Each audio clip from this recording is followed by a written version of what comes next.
The Guardian of the Worlds presents Between Trainings and Celebrations.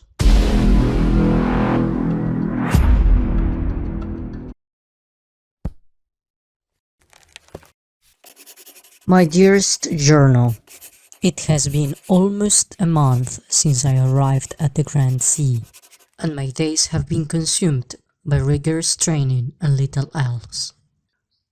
The only breaks I get are during Circe's enlightening lessons and for a few precious hours of sleep. My training regimen grows more demanding with each passing day, pushing me to my limits. However, despite my best efforts on the countless hours I've dedicated, my pendant barely flickers to life, while Rakt continues to treat me as an equal. Deep down, we all know I'm not as strong as the others. My progress owes much to Jacqueline's guidance and training. I really wonder if there is something else I can do, for my schedule is so grueling that I barely have time to record my thoughts. Today, something out of the ordinary occurred after an intense training session with Jacqueline. As I was about to retire to my room for some much-needed rest, one of the impassive servants appeared in my quarters.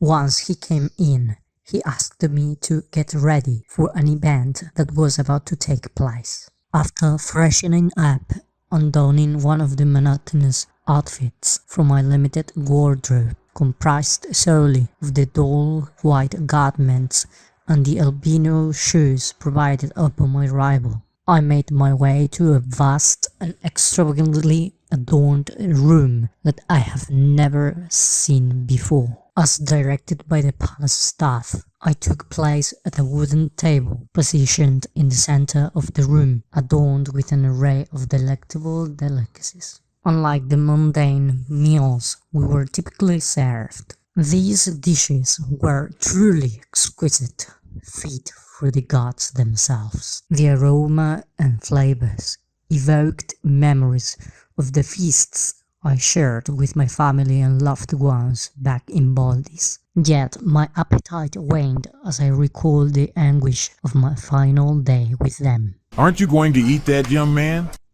Jacqueline, who was sitting next to me, inquired, his mouth full with a sizable portion of meat from one of the peculiar creatures inhabiting this planet. "I've got no appetite," I replied curtly. "By the way, do you know what are we celebrating?" It seems to be some sort of New Year's celebration. He responded between bites, savoring the succulent meat. Thoughts of the gatherings hosted by my father flooded my mind. We would gather with influential figures from our planet and distant relatives. The festivities commenced with recordings, and my father would deliver a heartfelt address to our subjects, bidding farewell to the old year and wishing them prosperity for the year ahead. Snapping back to the present, I began to ask the appropriateness of such revelry. The manner in which that armada ravaged my cherished planet, leaving Urus utterly powerless to intervene. The palpable anxiety gripping some of our subjects, and the lifestyle forcibly imposed upon us, all combined to fuel my conviction that we stood at a distinct disadvantage against our adversaries. Shouldn't we be dedicating ourselves to rigorous training and meticulous preparation to face them head-on? I cannot help but imagine what had happened if that formidable fleet would descend upon us this very night. For sure, the words flowing from my pen would be altogether different.